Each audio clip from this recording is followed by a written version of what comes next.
In 1951, an 18-year-old girl named Soraya Esfandiary-Bakhtiary was chosen from a single photograph to become Queen of Iran. Her wedding dress weighed 44 pounds and was covered in 6,000 diamonds. It was the perfect fairy tale. But there was one thing wrong with it, something no amount of money or power could fix. And what happened next would haunt her for the rest of her life. The year was 1948. Shah Mohammad Reza Pahlavi of Iran had a problem. His first marriage to an Egyptian princess had failed, producing only a daughter. The Pahlavi dynasty needed a male heir to survive. Without one, it would die with him.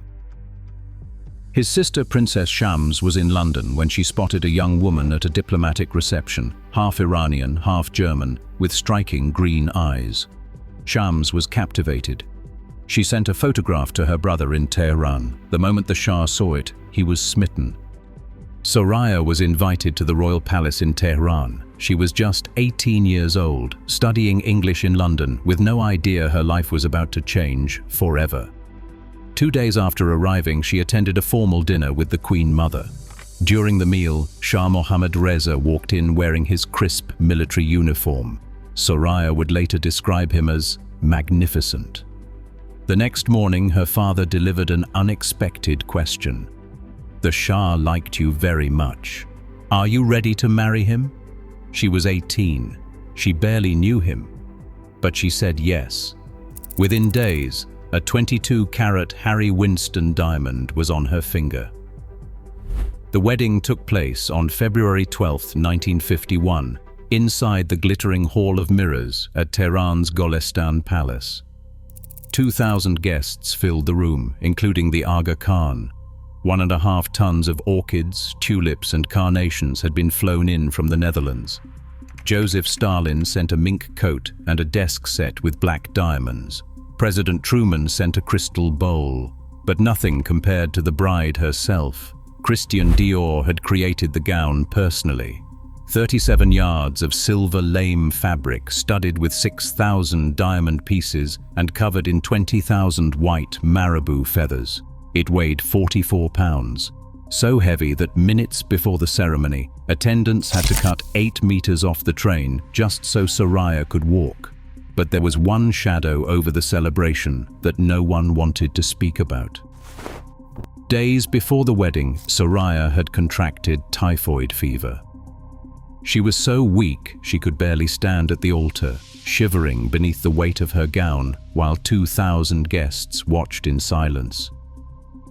Legend says the Shah visited her every day during her illness, bringing her a jewel each time and placing it on her pillow. Heavy snow fell on Tehran that day. The Persians called it a good omen. They were wrong. For 7 years, Soraya was Queen of Iran. She dined with Winston Churchill at Buckingham Palace. She met Nikita Khrushchev in Moscow. She lived in palaces filled with priceless art and ancient treasures. The Shah adored her. By all accounts, she was the great love of his life. But behind the jewels and the state dinners, a crisis was building that would destroy everything. Year after year, no pregnancy. Soraya traveled to Switzerland, to France, to America, seeking treatment from the finest doctors, including the famous fertility specialist William Masters. The diagnosis was devastating. She could not have children. The one thing a Persian queen was expected to provide, she could never give. Then, in October 1954, disaster struck the royal family. The Shah's only brother, Prince Ali Reza, the heir to the throne, was killed when his plane crashed into the Alborz Mountains north of Tehran. He was 32 years old. Now there was no male heir at all. The Iranian constitution forbade the Shah's half-brothers from inheriting. If Mohammad Reza died without a son, the Pahlavi dynasty would end forever. The Shah suggested taking a second wife, as Islamic law permitted. Soraya refused. She spoke of the sanctity of marriage. The Queen Mother, who had always despised Soraya, pressured her son relentlessly. It was his duty, she said, to produce an heir. The dynasty must survive. In February 1958, Soraya was asked to leave Iran, a temporary exile, they told her. She flew to her parents' home in Cologne, Germany, and waited by the telephone for news. On March 5th, the telephone rang. It was the Shah. He gave her two choices: accept a second wife or accept a divorce. There was no third option.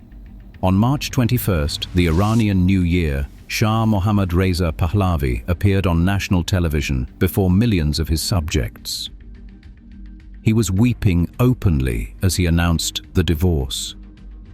The British ambassador later wrote that Soraya was the Shah's only true love. From Germany, the 25-year-old former queen released a statement.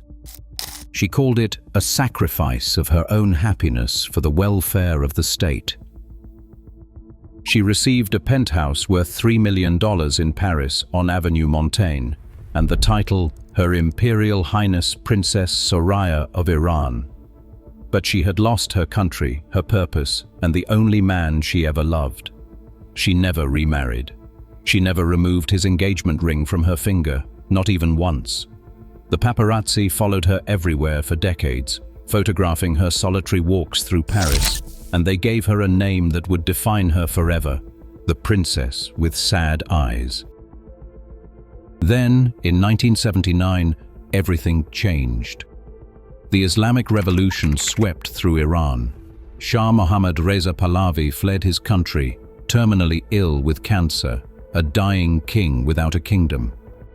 From her Paris apartment, Soraya wrote to him after 21 years of silence. She confessed that she still loved him. She wanted to see him one last time before the end. He wrote back.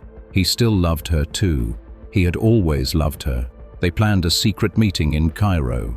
But on July 27, 1980, the Shah died before she could reach him. The historian Abbas Milani called them star-crossed lovers. 21 years later, in October 2001, Soraya was found dead on the floor of her Paris apartment. She was 69 years old. She was still wearing his ring, the same Harry Winston diamond he had placed on her finger half a century before. The date of her death would have been the Shah's 82nd birthday. But here is the devastating truth. She was divorced in 1958, so the Shah could produce a male heir to save the dynasty. He remarried the following year. Crown Prince Reza was born in 1960. The sacrifice had worked. The Pahlavi dynasty would live on, but it did not. In 1979, the revolution came anyway. The Pahlavi dynasty was overthrown and scattered to the winds. The throne she gave up her happiness for no longer exists. The heir she could not produce never ruled and never will. Her sacrifice meant nothing. They called her the Princess with Sad Eyes. She gave up everything for a dynasty that fell anyway. She loved him until her final breath. He loved her until his. And on his birthday, 43 years after she was sent away from the land she once ruled as queen, Soraya Esfandiary-Bakhtiary finally stopped waiting.